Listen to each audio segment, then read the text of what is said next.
नमस्कार, मी संदीप झाडके, सहाय्यक कृषी अधिकारी पांगरी, तालुका बार्शी. तर आज आपण या व्हिडिओद्वारे BBF सारखी पेरणी पण साध्या पेरणी यंत्राने कशी करायची ते आज आपण या व्हिडिओमध्ये पाहणार आहोत.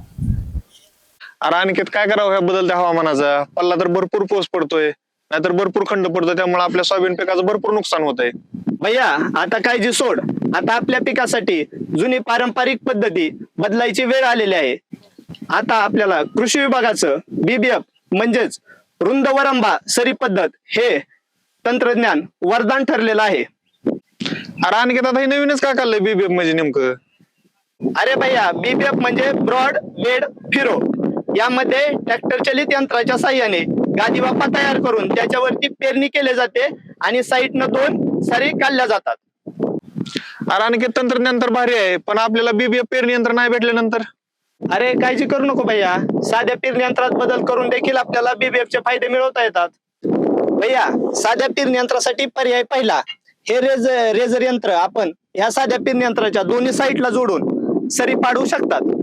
भैया, साध्या पेरणी यंत्रासाठी पर्याय दुसरा, त्यामध्ये आपण एक फण बंद करून पेरणी करू शकतो. त्यामध्ये जर आपल्याकडे हे 5 फणी पेरणी यंत्र आहे तर त्यात आपण मधला फण बंद करून पेरणी करू शकतो. मग त्यावेळी 4 काकऱ्या आणि नंतर थोडी मोकळी जागा सुटेल. पेरणी झाल्यानंतर पीक मोठे झाले की आपण त्याच्यामध्ये बैल नांगराच्या साह्याने किंवा रेजरच्या साह्याने सरी काढल्यावर आपोआप BBF सारखे गादी वाफे तयार होतात. फायदा 1, अतिरिक्त पाण्याचा निचरा होतो. या पद्धतीमुळे मुसळधार पाऊस झाला तरी शेतात पाणी कुठं साठत नाही. सऱ्यामधून जास्तीचे पाणी सहज वाहून जाते आणि पिकाची मुळे कुजत नाहीत. त्यात फायदा दुसरा, खंड कालावधीत पावसाच्या खंड कालावधीत ओलावा टिकून राहणे आणि जर पावसाने मोठा खंड दिला तर ते मुरलेले पाणी पिकासाठी उपयोगी ठरते, वॉटर बँक सारखे काम करते.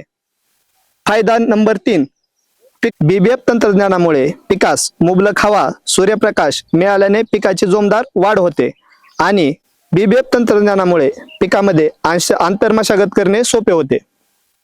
BBF तंत्रज्ञानामुळे सोयाबीन पिकात फवारणी करण्यास यामुळे सोयीचे होते व नंतर पिकाला खंडाच्या काळात संरक्षण पाणी देण्यासाठी सऱ्या उपयोगी पडतात.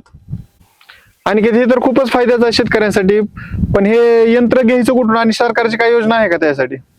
हो भैया, आपल्याला हे कृषी केंद्रात उपलब्ध होते. जर यासाठी आपल्याला शासकीय योजनाचा लाभ घ्यायचा असेल तर कृषी विभागाच्या MyDBT पोर्टलवर यासाठी अर्ज करून आपल्याला 50% पर्यंत अनुदान घेता येते. चला तर मग शेतकरी बंधूंनो, वाट कसली बघतायत? पारंपरिक पद्धतीचा सोडा आणि BBF वापर करा. मी बाबासाहेब निवृत्ती जाधव. गेली 15 वर्ष मी सोयाबीनचं पीक घेत आहे, पण ते पारंपरिक पद्धतीनं. 3 ते 4 वर्षापासून मी त्या पीक पद्धतीत बदल केला व BBFनं पेरणी करत आहे. तर साध्या पेरणी यंत्राने आणि BBFच्या पेरणी यंत्रात साधारण 3 ते 4 क्विंटलचा उत्पन्नात फरक पडत आहे. तरी माझी सर्व शेतकरी बांधवांना विनंती आहे, आपण पारंपरिक पद्धतीनं पेरणी न करता BBFनं पेरणी करावी.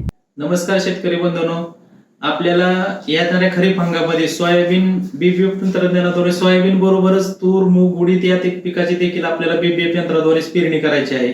या तंत्रज्ञानाचा महत्वाचा मुख्य उद्देश असा आहे की आपल्याला याच्यामध्ये बियाणामध्ये बचत होते आणि उत्पन्नामध्ये 2 ते 3 क्विंटल एकरी उत्पन्नामध्ये वाढ होत असते. आणि सर्वात महत्वाचं म्हणजे हे आवर्षण प्रवण भागात आणि जास्त पावसाच्या भागात हे तंत्रज्ञान फायदेशीर आहे. कारण जास्त पाऊस पडला तर त्या सरीद्वारे पाण्याचा निचरा होतोय आणि कमी पाऊस जरी पडला तर आपल्याला त्या सरीमध्ये मुरलेलं पाणी उपलब्ध होणार आहे. त्याच्यामुळं हे तंत्रज्ञान येणाऱ्या खरीप हंगामामध्ये सर्व शेतकऱ्यांनी अवलंब करावा असे मी आवाहन करतो. धन्यवाद.